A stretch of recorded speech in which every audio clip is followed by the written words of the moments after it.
Welcome to 3 Point Play Sports. I'm Lewis Standridge. With me is my co-host Kyle Verska. Another winning week for Lewis last week. Let's just get it out of the way, because he's exactly where he was going to go. So here we are. Not too bad yourself. Just terrible, right? Look, I'm not real sure what to say at this point. You're better than me. We all know it. I'm just happy to week after week keep avoiding the dreadful 20%. There has to be a bomb coming for you at one point. Look, it might very well be this week, because this week has been as tough as any week this far into the season. I think last week I had a little bit better feel for the games, and even with that I went 8-7.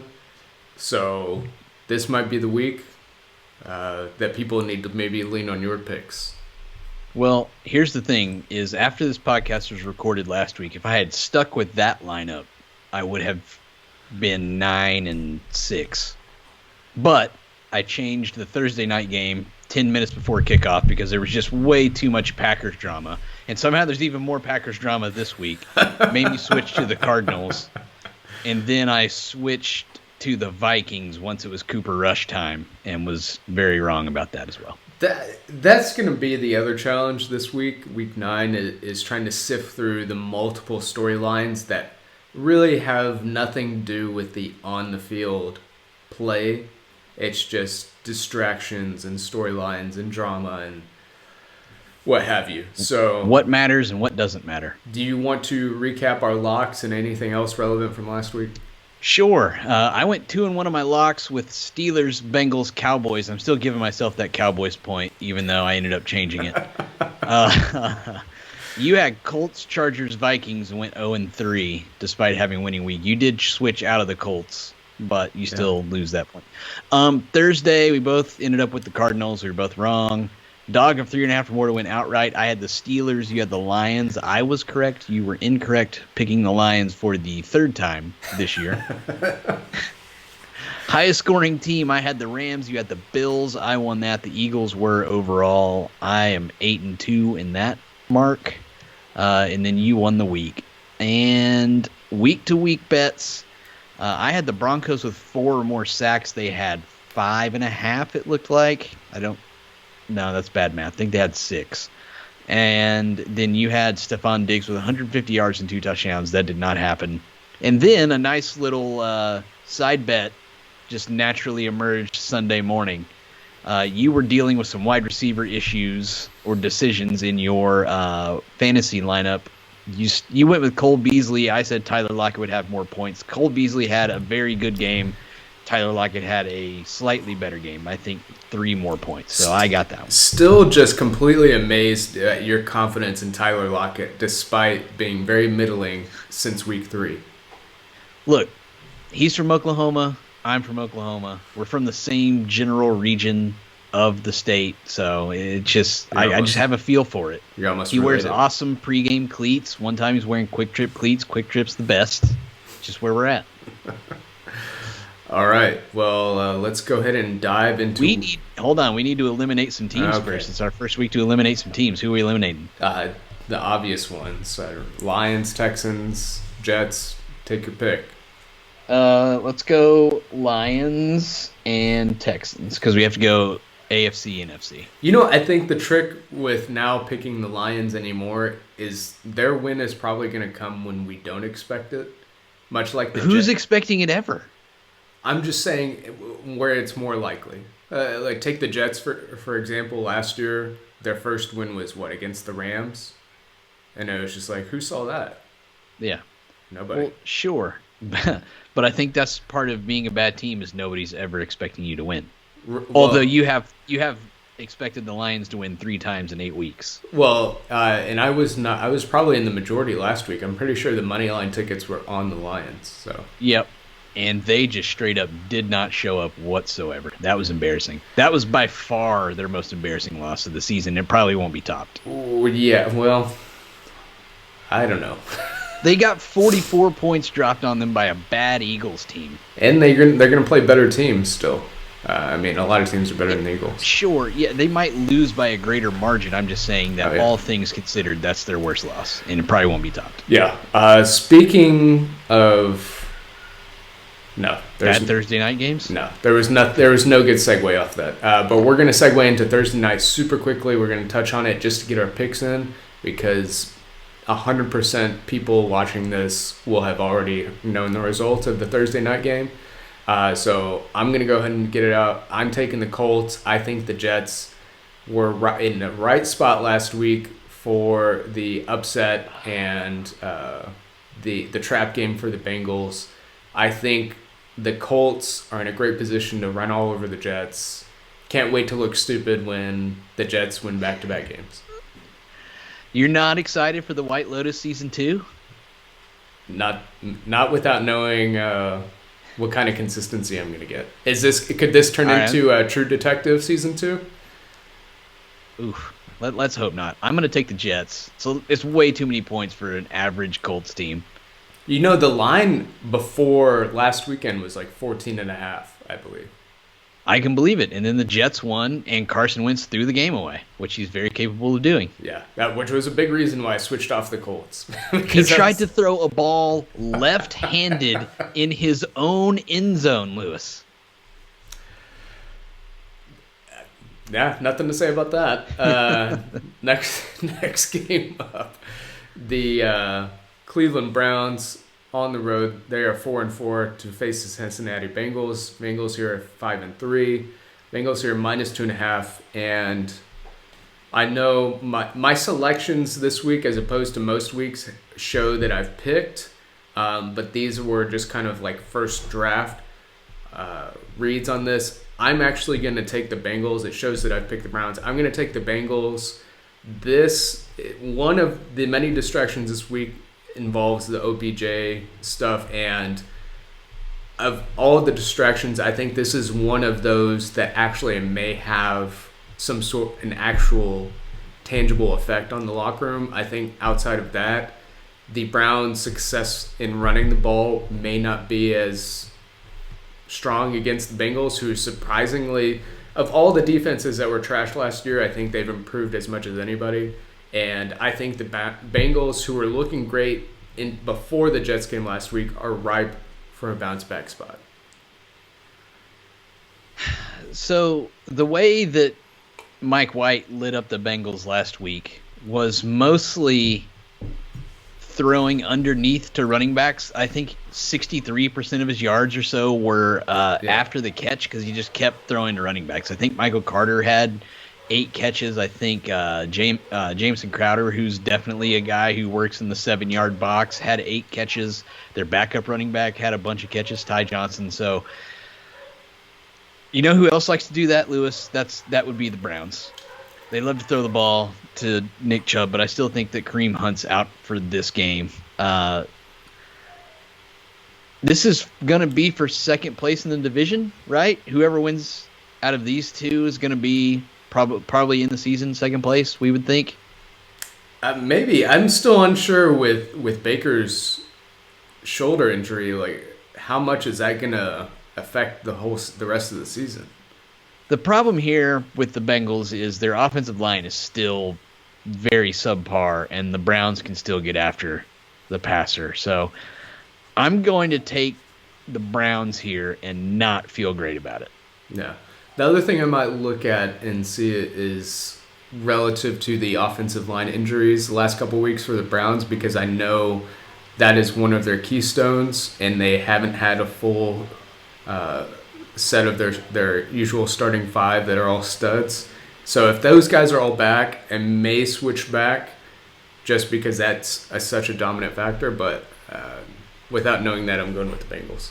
And another thing, and this is just crazy to say / think, but the Browns just seem to play better without Odell.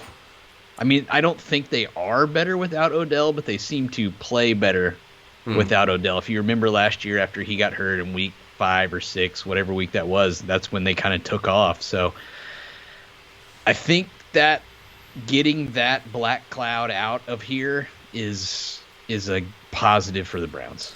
Yeah, and it may be one of those things where it was kind of speculated to be a factor, the not the Ewing type theory, and we really hadn't heard as much about it this year.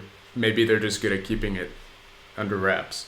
I'm excited about this game because this game could just run the gamut of like 10-7 either way, or we could see like Browns Chargers, like that game a few weeks ago that was 40-40, or 42-40, whatever it was. This game could be. You could talk me into anything with this one.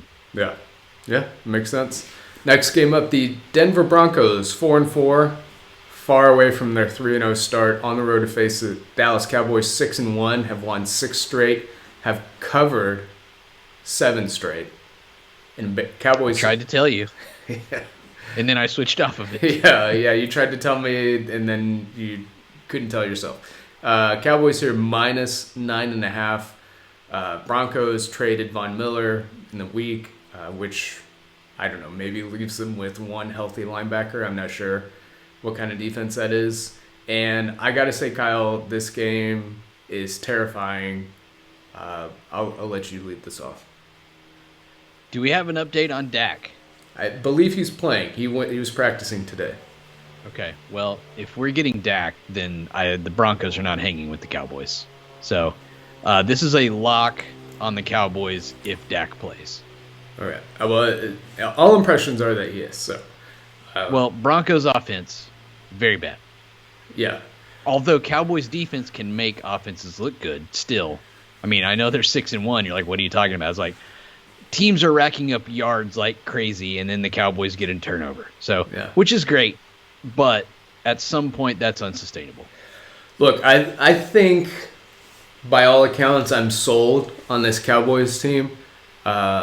I'm glad you're finally coming around at 6-1. Except for the fact that I think they're going to. Every team is due for a down week at some point, and I think when you've covered 7 straight, when you've won 6 straight up, it just happens. It's not really. It's one of those fluky games. By everything you said makes total sense. But I just think they're due for a bad game. And admittedly, a lot of this is driven by the fact that they have covered 7 in a row. And it's just like, at some point, they're not going to cover. If they go 17-0 against the spread, how would you feel about that? I know it's never happen.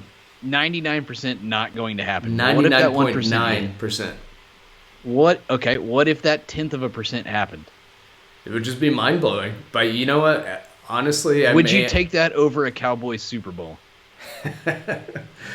Why? I wouldn't want that because the fact is I'm going to keep fading them until they lose. Well, sure, that's a personal thing, but there are generally 13 or more games each week where you can bet other sides and still get points. No, I would take the Super Bowl. If they go 7 All right, fine. 7-10 against the spread, but they win the Super Bowl. I know, but 17-0 against the spread, Lou. Nobody's ever done it, I would assume. Yeah. And what does that get you? No trophy. It gets you the betting Super Bowl. All right, let's move on. Next game. So we're split on the first 3. Next game up, Houston Texans 1-7. Oh, so you took the Broncos? Yeah. Okay. Just as a Cowboys can't keep covering. Got it. Right. Make it official. Texans on the road to face the Miami Dolphins. Both of these teams are 1-7. I didn't realize the Dolphins were still 1-7. It seemed like they had a couple more wins. 0-7 their last 7 games. Dolphins here minus 6.5, and this line is kind of tricky because I think since this line was hung, Tyrod Taylor news that he's going to start is in effect, and I believe the line has dropped about a point and a half, depending on where you're looking. Even with all that considered, I'm rolling with the Dolphins here. I think the last 2 weeks, Tua has been getting a little bit better every week. I think this Texans team, the defense has just inspired no confidence. And I just want no part of it. I think Tua could really have a day here. Tyrod, I want to see him get back to that form that he was in week 1. He did look great in the 5 quarters that he played this year, but the fact is, it's still Tyrod Taylor. This is still a guy that couldn't hold on to a starting QB position. So as good as he looked, I'm not expecting, some quarterback stud the rest of the season. He will be much more competent than Mills, but I think we may have overblown his effectiveness. Obviously, we'll see if they end up pulling the upset here, but to me, it's just like, let's all keep it measured. So I'm taking the Dolphins. So I'm going to give you a chance to retract the statement. You said that Tua's played well the last 2 weeks. Are you sure you want to stick with that? Well, fantasy-wise. Last week, he was 21 of 39 for 205 yards, 0 touchdowns, 1 interception. That's pretty good. Do you want to retract that statement? Pretty good against the Bills' defense. He had a rushing touchdown. Yeah. So, but having read those stats, what do you think his QBR was? Oh my God. That is such a trash stat. Like, what am I supposed to say? 67.8. He was 18 points better than average somehow with a 58 traditional QB rating. It's such a bad stat on a game-by-game basis. I don't know why you bring that stuff up. Because it's maddening that somehow that was his best game of the year QBR-wise. The week after he threw 4 touchdowns. Yeah. Okay. So 2-0 was not good last week. That was the general point. I feel like I'm just getting free points here since it was hung before the Tyrod news broke. So I'm going to take Tyrod because the Dolphins are a garbage truck on fire right now. What should the line be? If this line was just started over? Because it's down to 5.5. Do you think that's still too high? I still think that's too high. Like the Dolphins... Dude, the Texans have been trash. I know. You are totally right. It's really pretty incredible to look at these numbers here and see that only 56% have the Dolphins. Like I figured that number would be up around 70. But it's not like the Dolphins have been good. They've lost, again, 7 straight. And it's been a struggle outside of the Falcons, who are one of the worst franchises at this point in the NFL, moving the football for them. So if they just blow out the Texans, great. Good job. That's going to look good on, the people who have to start Myles Gaskin, me raising my hand. So I want Tua to come out and throw 5 touchdowns in this game and look great. That would be awesome. It would be, because I saw, I don't know if you're officially on Tua Island still. Sure. I'm still here. I'm building structures on the beach. People are asking me if I want to leave. I don't want to go. So that's where I'm at. I want him to be great, but I'm taking the Texans because I can't trust the Dolphins. Do you think any tangible effect the Deshaun Watson trade rumors? I feel like no. Get over it, No big deal. I don't think so. Like Tua in several, and I don't know, 25 other quarterbacks in the league realize they're not better than Deshaun Watson. Yeah. So yeah, I mean it is what it is. But you know what? Go out this weekend, hang 5 touchdowns. Show them you're worth it. Do it. Next game up, the Atlanta Falcons, 3-4 on the road to face the New Orleans Saints. Saints here 5-2, -5.5. Sean Payton possibly in line or contender for Coach of the Year. I would say at least a very strong contender. And looks like I still don't know what the latest is. Maybe Trevor Siemian, maybe Taysom Hill. Taysom Hill practiced today. So is he getting first team reps? Do we know? I don't know that. I just know that he practiced today. Okay. And if he's good to go, he's starting the game. Well, we know for sure Calvin Ridley will not be a part of the Falcons offense. Mental health break. Yeah. Nothing really more needs to be said on that.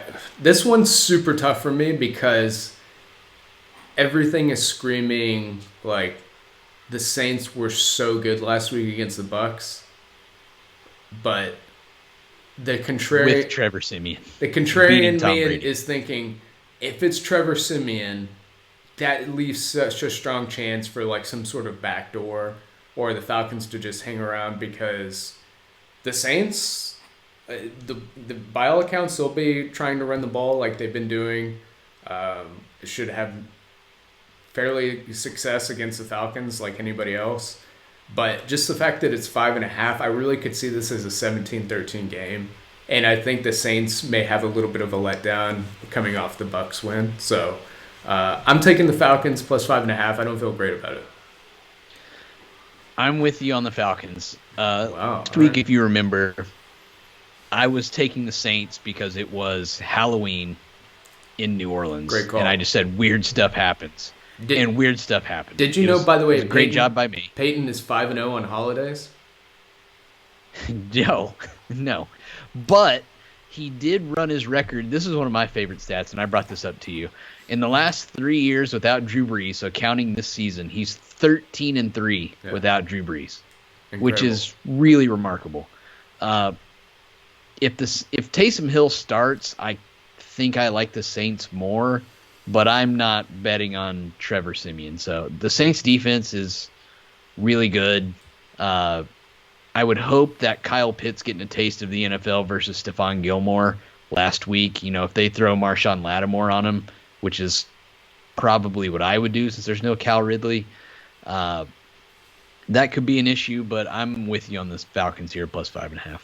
Yeah, I think one thing that actually worried me last week and why I initially took the Bucs is that after Marshawn Lattimore, that secondary is still sneaky bad, and I think they give up.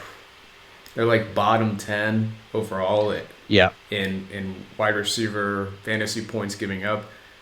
I mean, people are just if they're not covered by Lattimore, quarterbacks are hitting them, and yeah, I think maybe it might be I don't know the proper word for it, but it might be a trick against the Saints not knowing who the number 2 wide receiver is, because it's like, well, I don't know who's going to really hit us, but it could be some combination of Tajay Sharp, Cordero Patterson. Probably big Cordero Patterson game this week. Probably. He's probably going to catch like 9 passes. Probably. Next game up, the Las Vegas Raiders, 5-2 on the road to face New York Giants, 2-6. This one has all the storylines. You've got the Raiders. Obviously, you know what's going on there. I feel super awkward and don't really want to talk about what's going on with Ruggs, no longer with the team. It does seem like their leader, not David Carr, Derek Carr, is providing some good leadership for the team. On the other side, the Giants, did you hear about the headset issues? Yeah, I know that Joe Judge is a madman. That's what I know. But yes, I've heard that Joe Judge thinks everybody's out to get him with the headsets. Yeah, it's been 2 months. Okay, well, you're straight. at home now, Joe Judge. So right, it's not just a one-off. It's just been a consistent problem that he has not been able to figure it out. On top of has he checked the cords? Are they starting to fray? On top of that, you have, I believe, a COVID scare. I think at least yesterday. No Saquon. They did not have practice because they had to go retest everybody. So you've got that problem. Everything considered, Kyle, who do you like in this one?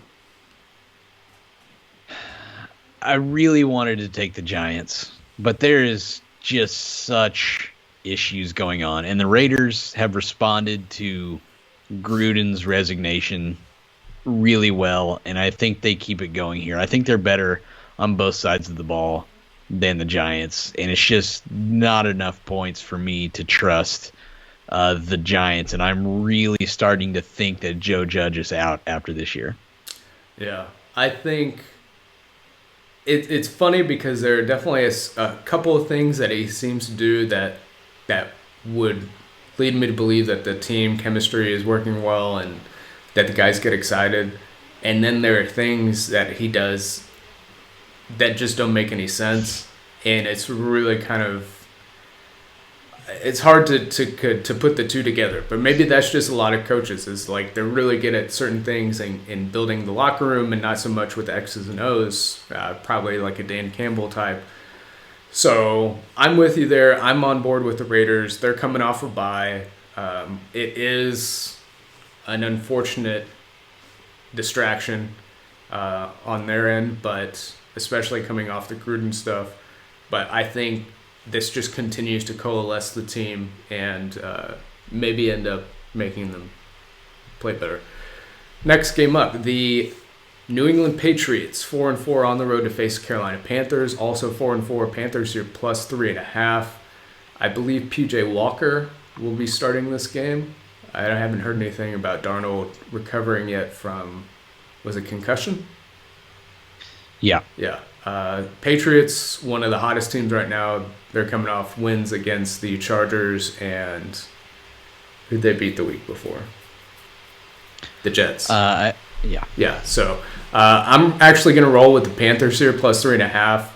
I feel like my gut is telling me the last couple of years, one of the trends that maybe is not talked about is backup quarterbacks in their first start.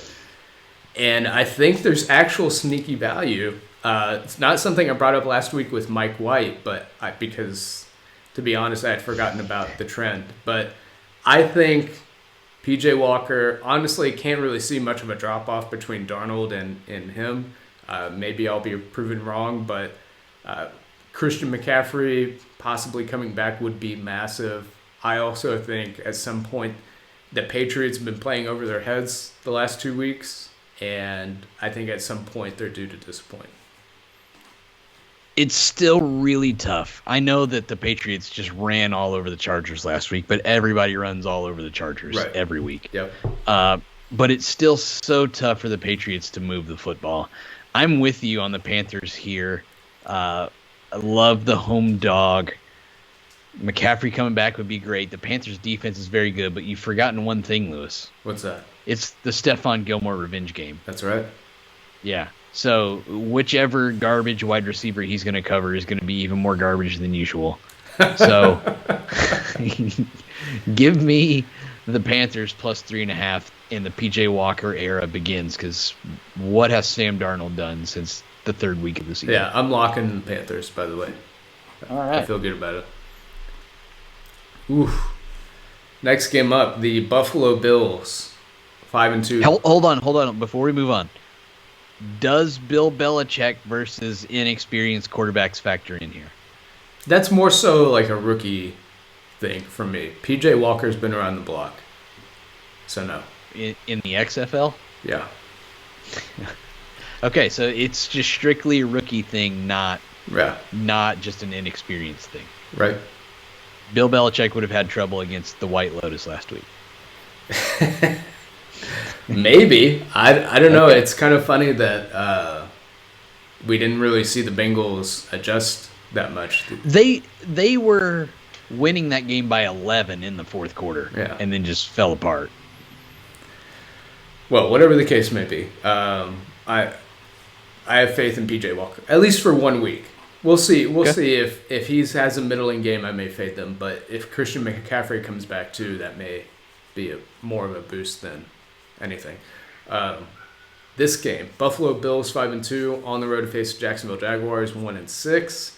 Jaguars here plus 14.5 home underdogs. It seems like the last 4 weeks at least we've had 2 touchdown underdogs in at least one of the games. And partially is because teams like this, the Jaguars, have been so terrible. I'm sure if we had the Lions this week, we'd probably have something similar. But Bills also probably the de facto number 1 team in the AFC. I don't know how many people would argue that. Who do you like in this one? That was one thing we talked about before last week's pod, was doing a top 10, and then we just forgot. And so I want to ask the question now. How many, not ranked top 10 teams. Okay. How many AFC teams are in the top 10? The Bills for sure. Yeah. But then who else? I think, unfortunately, I would actually have to sit down and write them out. I want to say maybe the Ravens are also 5-2. The Titans are 6-2 without Derrick Henry now. I'd say, is it more than 3? Probably not. I'm just trying to think. I may have the Ravens in there. Who would you even have as the number 2 AFC? Well, that's the thing, is like I brought up the only other like options. It's like Ravens or Titans. I mean, the Raiders are also 5-2, Yeah. but they've had a pretty weak schedule. I know they beat the Ravens in week 1, but that was just the weird Monday night game that always happens on the West Coast. But everybody else, I think there are either 10 or 11 AFC teams that are 500 or better. Yeah. But nobody's like so much better other than the Bills, and I know that they've lost to the Ravens and I don't remember the other team they lost to, but it just seems like the NFC. That's right. It just seems like the NFC is so much better than the AFC. So yeah. I think the number is 3 AFC teams in the top 10, and probably you put the Bills 5th overall at most, but I don't think it's more than 3. Yeah, I think I would agree with you there. I think I would even have a tough time because Bengals should be in over the Ravens, but then you also think the Bengals lost to the Jets, so if Titans also lost to the Jets.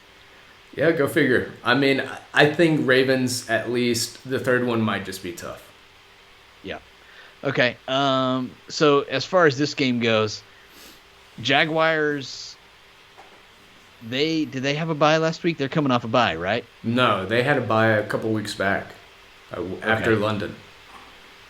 Man, who did they play last week? They played the Seahawks, and they lost. Oh, that's right. Geno Smith lit them up. Yeah. I guess I'm taking the Bills here. I hate this pick, but I don't know how this is only 2 touchdowns. The Jaguars are awful. Yeah, I think last week... But I wouldn't begrudge anybody just taking 14.5 at home. Last week was stupid, though. Just because that I told myself the Jags covering on back-to-back weeks is probably not going to happen. And I rolled with them anyways because I thought, okay, well, Geno Smith has also, I think, covered 3 straight or something like that. And that doesn't make any sense because Seahawks also seem kind of shitty. But apparently it didn't matter anyways. So until further notice, I'm just going to fade the Jags every week. My thinking being that they will probably, I think they've only covered 2 out of 7 games this year. So if I just... One of those was an outright win. If I just fade them the rest of the season, odds are I'm going to have a winning record just picking their games. So between that and probably the Lions and probably the Jets, that's probably the best move to do every week. Unless they fire Urban Meyer, because I have to think if there's maybe a more competent coach that takes over, that the team might play better. You just want to get rid of Urban Meyer so bad. You just want a coach fired so badly, so you know. Are you not surprised we've made it halfway into the season and nobody's been fired yet?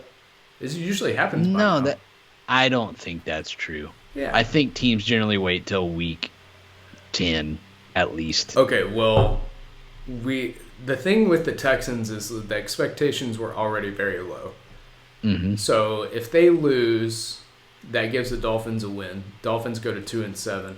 I mean, who are we looking at that would be a contender?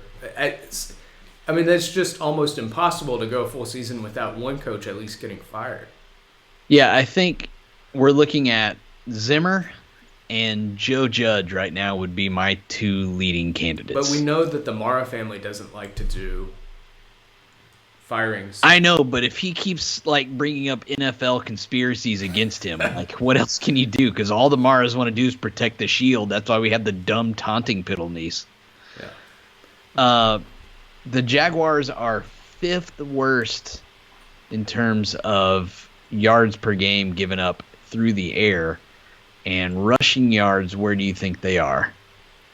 Well, because of Robinson, I'd say 15th. No. On defense. Oh. Yards given up defensively on the ground. 30th? No, they're 14th.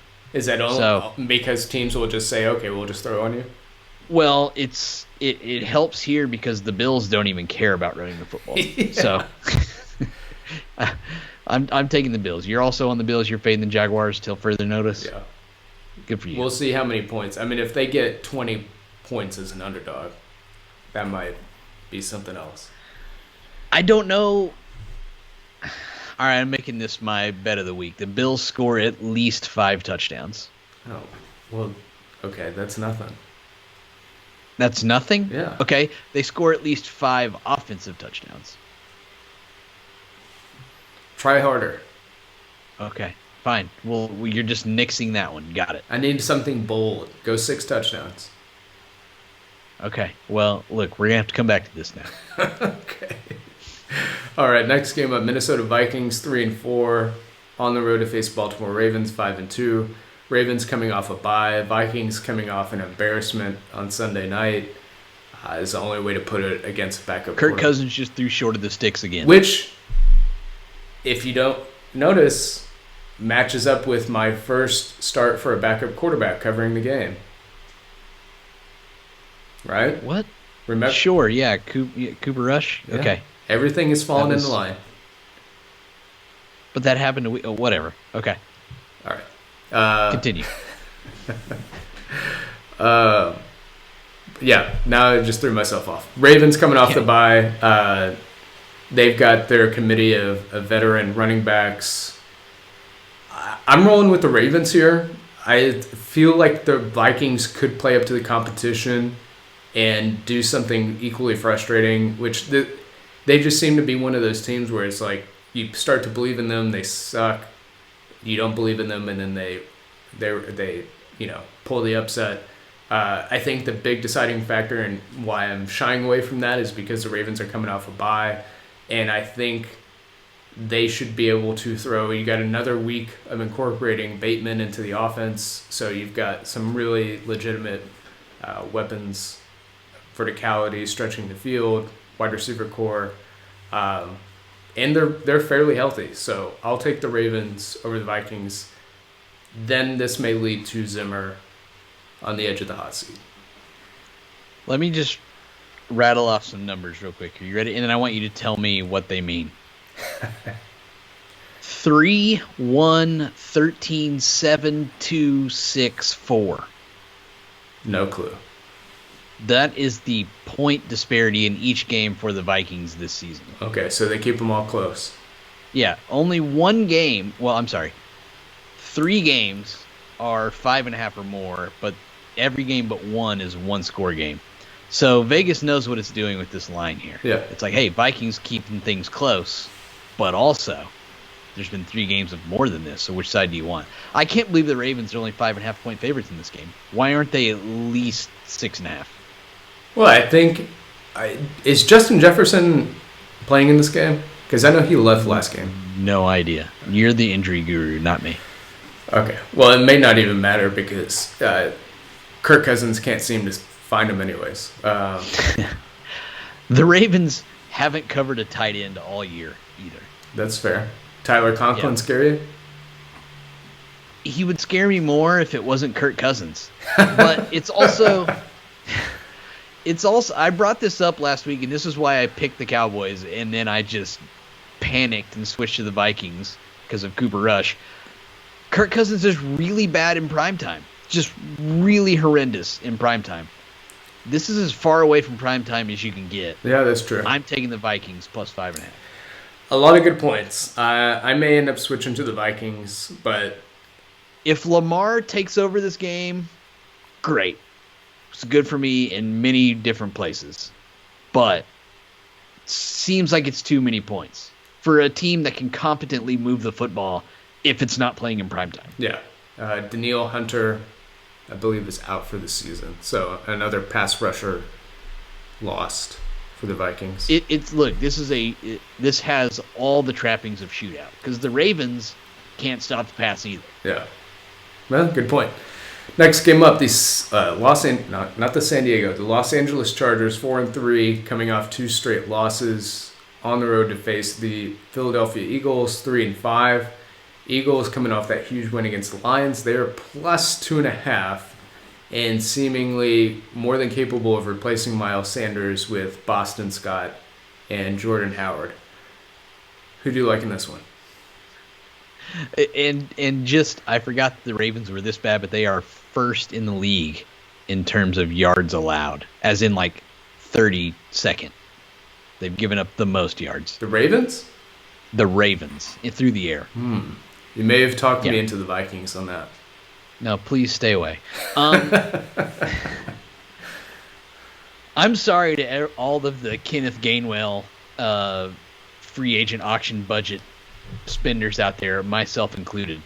What a disaster for all of the people who do fantasy full time last week.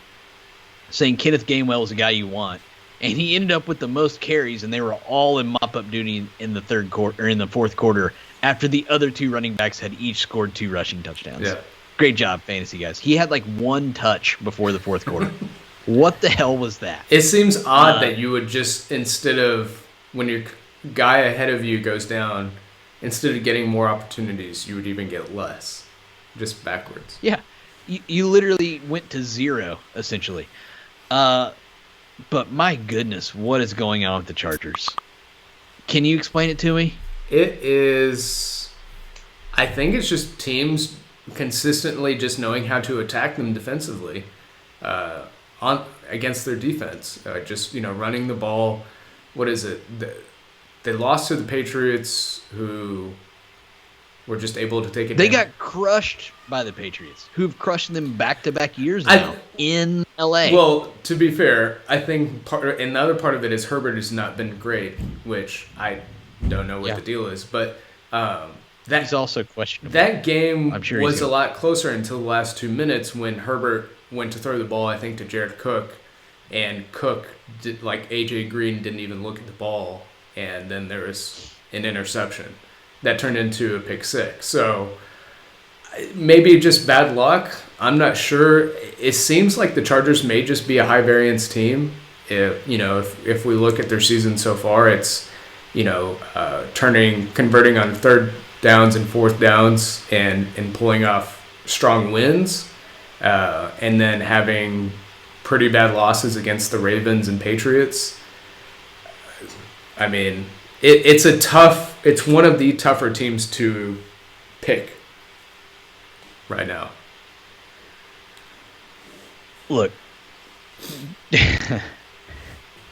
Justin Herbert's last 2 games. Awful. QBR. You ready for this? 50.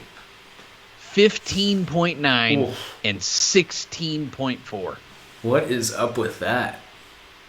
And that's with a bye week in between those. Yeah. Lou.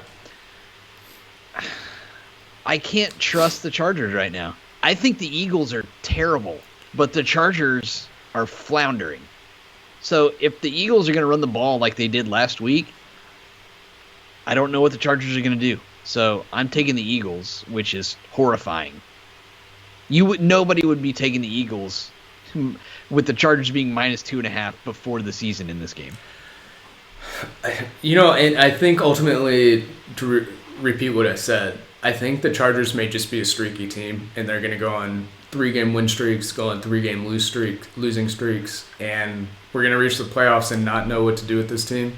But they very well could turn into a team that gets hot. I like how you think that a team winning 3 in a row and losing 3 in a row is making the playoffs. Well, I mean, like we said, the AFC is watered down. They're still 4-3. I know, it's bad. This is tough because after Sirianni, every time I see a quote of him on social media, it looks really dumb. And it's really hard to back a quarterback, especially on the other side, or a team, especially on the other side when you have Staley, who's got all the right things to say. But like you said, the running game, and what a perfect game to come off of to really show confidence that you can run the ball when you've got 4 rushing touchdowns. And, when it was Miles Sanders and they were running the ball 3 times a game and thinking, oh, is this team going to be able to take advantage of the Chargers? I don't know. Well, clearly the Eagles took advantage of that porous Lions rush defense. So, what do you think the odds would have been that the Eagles would have 4 rushing touchdowns and 0 of them would be from Jalen Hurts? I would say, 5%. 5%? Yeah. So you're thinking that if you could actually bet that would have been like plus 3,000? Yeah, 20 to 1 or something. Yeah. Yeah, crazy. So I'm rolling with the Eagles here. We're on the same page with that. Also, would not It be also, shocked if the Chargers come out and win this game.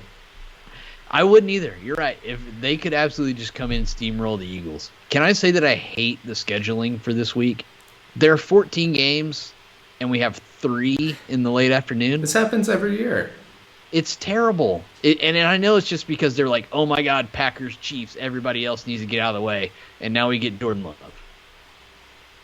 Doesn't make any sense. I don't know. Speaking of which, Jordan Love taking over for COVID-riddled Aaron Rodgers, who may or may not have lied about his vaccination status. 7-1 coming off. I don't know how we get may or may not have out of this. Most definitely. He clearly. I'm trying to give him the benefit of the doubt. Well, I mean, you can say he misled in that he didn't directly answer the question. Yeah. But he's definitely not vaccinated. Yeah. Rough.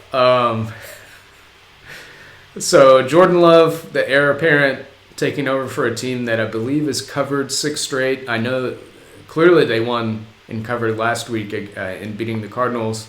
They're taking on a Chiefs team that is -2.5. Although since the Jordan Love news has broken, I believe the live line is 7.5 for the Chiefs. Still shocking to me that you would take the Chiefs more than a touchdown against almost any team with that defense. We saw what the Giants and confused Daniel Jones were able to do. But having said that, I only need 2.5. I'm rolling with the Chiefs here this week, and this is my third lock of the week. What was your second lock?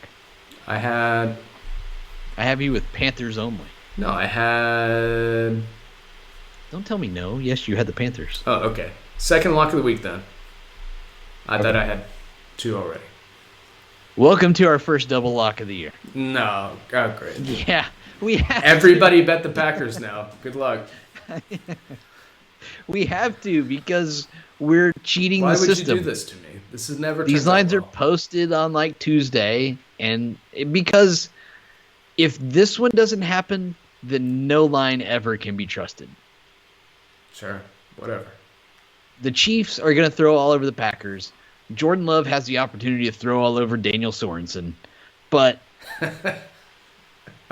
the only thing giving me pause here is exactly what I said before last Thursday's game against the Cardinals, was that the Packers were just going to run the ball and run the ball and run the ball and then throw to like Tunyon. And they didn't even have MVS, and I thought going into that game they're going to have MVS, and that's ultimately why I switched. And then they do hit that long pass to Tunyon, and he gets hurt. Yeah. But it was just Jones and Dillon, and they could do that in this game too. But at some point, they're going to have to be able to throw the ball because that's how you beat the Chiefs. And boy, nothing good comes out of the Jordan Love reporting. So I'm just needing a field goal victory here for a team that desperately needs a win. I'll take my chances. Because I need to not sound like a hypocrite, if it's a 7.5 line, I'm probably taking the Packers because that's in line with the backup quarterback's first start. That's how I would feel too. So 7.5, I'm taking the Packers. 2.5, I'm taking the Chiefs. We'll see if it even matters. Obviously, Chiefs cover 7.5, then they cover both. But I think, the thing that's still mind-boggling to me is like there's got to be something underlying going on in the facility because it seems like Kelsey doesn't seem right, and maybe it just boils down to the offensive line with the tackles just being terrible. And I can understand the mentality of Mahomes thinking, I have to basically score on every drive. One, because people expect us to be good, and we've raised the bar that high. And 2, because our defense is so terrible that if we don't score, then we're going to lose this game. It's an immense amount of pressure, and I think it's thrown them off their mojo. But I think at some point there's going to be a game where it just kind of clicks, at least just for that one game. And I think this is the right secondary to do it. It sure would be nice if, look, last week, Kansas City's opponent, who's escaping me right now, was the Giants. Yeah. The Giants did everything they could to stop Travis Kelce, and they did. And Kelce also fumbled. Tyreek Hill had a crazy game. I don't think he scored a touchdown, but he had a bunch of catches and was doing great. They were doing everything they could against Kelce. But the problem with the Chiefs is that when somebody doesn't catch the ball, when it's a drop, it turns into an interception every single time, it seems like. If it's a drop, it's an interception. Yeah. It just goes to the other guy. So if whomever, I don't know if it was Pringle or one of the other nameless wide receivers for the Chiefs last week, Mahomes throws an absolute jump dart to a guy on the first drive, hits him in the chest, interception in the end zone. Yeah. It's embarrassing. Catch the freaking football. Yeah, and that's the other thing to consider, too, is that game against the Giants, even though it was a 3-point game, easily could have been Chiefs by 17 because you had that interception in the red zone. You had the Kelce fumble at the end of the game that could have been another, led to another touchdown. Kelce does have a weird thing about fumbling, though. And it was funny because I watched the Manning cast on Monday Night Football. I don't know which one you watch. I can't stand the ESPN booth. I don't mind the ESPN booth. I don't like the interviews when they're talking to other people on the Manning cast. If they just talk themselves, that'd be great. Well, some of them are really good when they bring on Gronk or they bring on Tom Brady. Those have been really good. I do agree with you. I don't think they need one every quarter. Right. But Levy, Riddick, and Greasy are just brutal to me. And I think it's just having a 3-man booth is never the way to go. That's a problem. But it was funny because on the Manning cast, I think Peyton Manning said that, you got to get the ball to Kelce. He's going to get yards after the catch, blah, blah, blah. He's not going to immediately fumble. But I was thinking, I was like, dude, Travis Kelce has a sort of fumbling problem. I did not know that. So, yeah, I'm going to try and find that while you're setting up the next game. I mean, we're both on the Chiefs here. We're both locking the Chiefs. I hate that. Next game up, the Arizona. It's only happened one time in 9 weeks, so we're on pace for 2 all season. Okay. Arizona Cardinals 7-1, coming off the Thursday night loss in which A.J. Green didn't know to look for football. On the road, face San Francisco 49ers. Niners are plus 2.5, coming off a possibly redeeming win for Jimmy Garoppolo against the Bears. Niners 3-4. Who do you like on this one? In 8 seasons, Travis Kelce has 11 fumbles and 9 lost fumbles, including 1 each of the last 4 years. That doesn't seem too bad. For a guy that catches 100 balls? Right, but I would say that that's probably pretty high for receivers. So, okay. Maybe it just always happens in primetime games or big games or whatever. But it does seem that I'm not trusting Travis Kelce completely with not fumbling, as Peyton Manning seemed to. We talked last week, Lewis, I think, about just the sheen wearing off of Kyle Shanahan. But my goodness, the Cardinals are beat up right now. Hopkins is really beat up. Kyler's really beat up. Green, I think, is not playing in this game because of COVID. The team didn't want to look at him after that interception. I think that's the 3rd shot you've taken at him for that one play. It was bad. It definitely wasn't great. Hell of a catch by Douglas, who it looked like he was surprised he even caught the ball to win the game. Yeah. I'm taking the Niners here. That's just how I feel. The Cardinals are a huge question mark right now. I think a few years ago, the Bills, I think, started out 7-1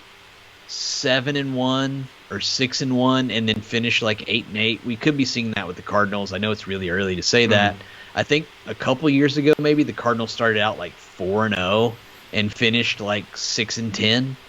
So I just can't trust the Cardinals, especially after what they did against a really depleted back. Yeah, I mean that's no surprise. We've talked almost every week about how we keep expecting Kingsbury to just completely pull 180 on the season. But the thing with Kyler that has to be frustrating if you're a Cardinals fan is anytime that dude runs, he's just looking to get injured. Like in that fourth I don't quarter. think he takes off going, I want to be injured. No, but it seems almost inevitable, and it's just like at the beginning of the game I was wondering why he wasn't running more, but then at the end of the game I was thinking, well, that dude probably should never run if he's clearly going to be tackled. It's just like begging for an injury, which I like you said, he's injured, Hopkins is injured. I'm taking the Niners here too. This is my third lock of the week. I think they are able to run all over the Cardinals. We saw when Trey Lance started this game, even as disappointing as he may have been, they only lost by a touchdown. And that was the game where he got stuffed at the goal line? Could have been. I can't say. I think it might have been on a 4th and an inch. So that game very well could have been in the Niners' favor. And Jimmy Garoppolo, as much as it pains me to say it, may just be a more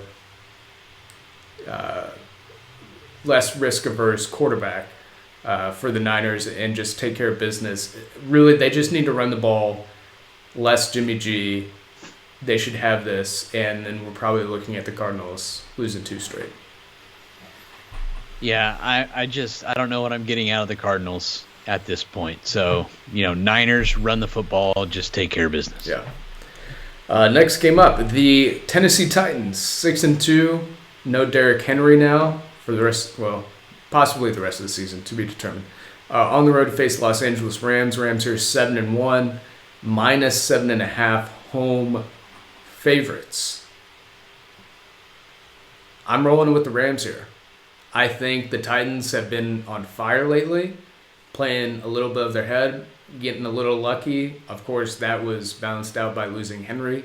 But the fact that they still managed to pull out that game,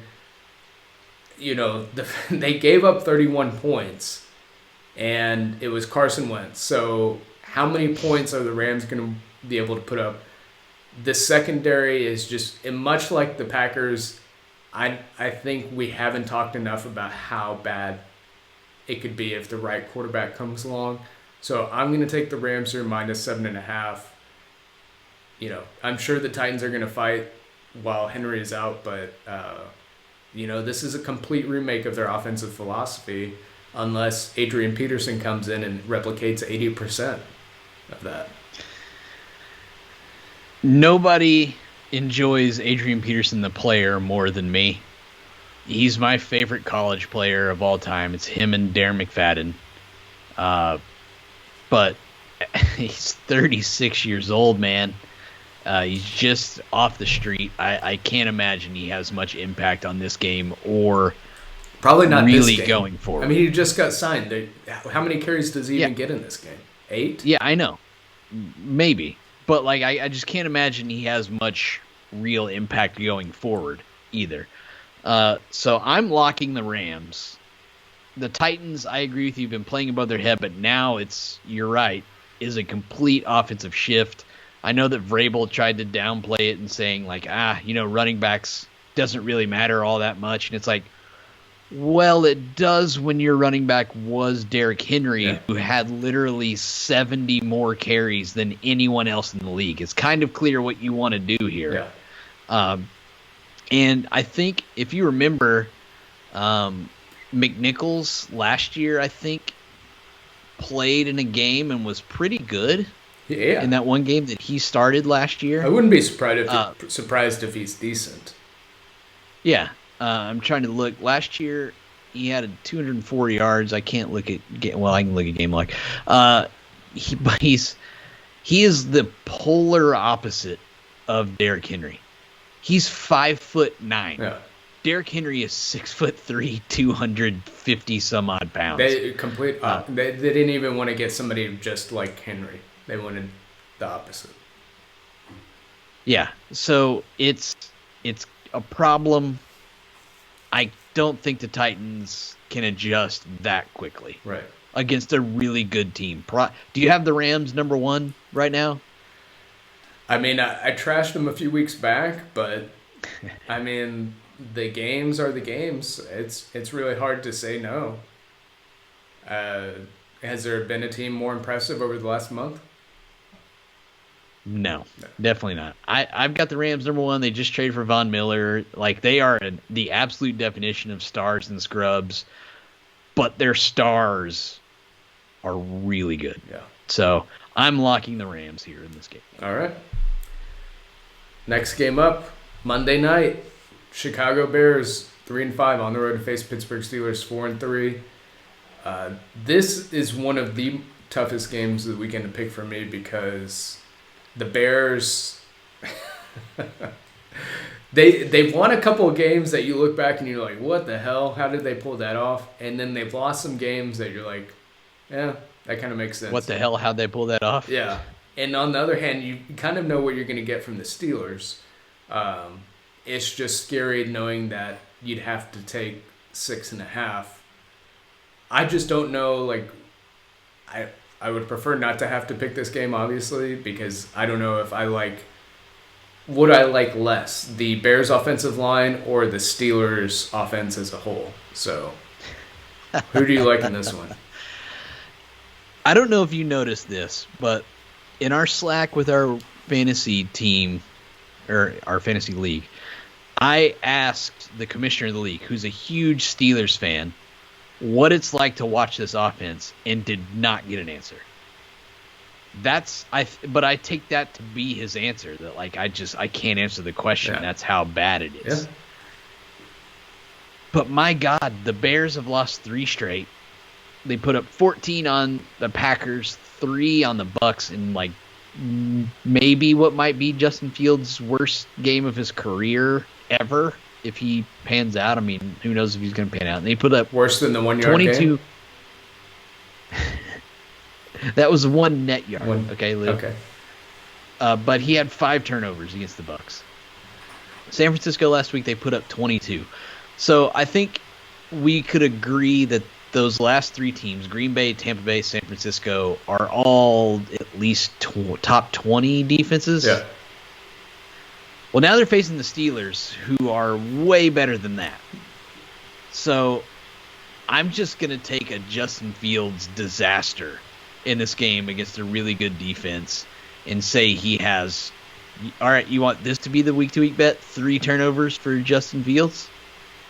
No. Is that good enough for you? I mean, I'm kind of in agreement with you there. Okay. All right. Well, I'm taking the Steelers. Again, yeah, it sucks having Roethlisberger, but he's at least competent. Whereas Justin Fields, I mean, that everybody was going wild about that touchdown run he had last week, and oh yeah, they lost by 11. Great. This is a bad team. Yeah. The thing is, it's like I may switch on this. It's just tough because I know with the Bears, the games that they've lost, it's really, can the D-line ravage that offensive line?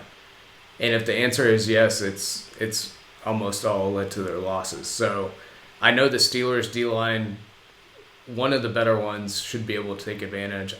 They just traded away Melvin Ingram. No big deal. But I don't think he was really playing with them the last couple weeks. I think he'd had a few pressures. He had been surpassed on the depth chart. Yeah.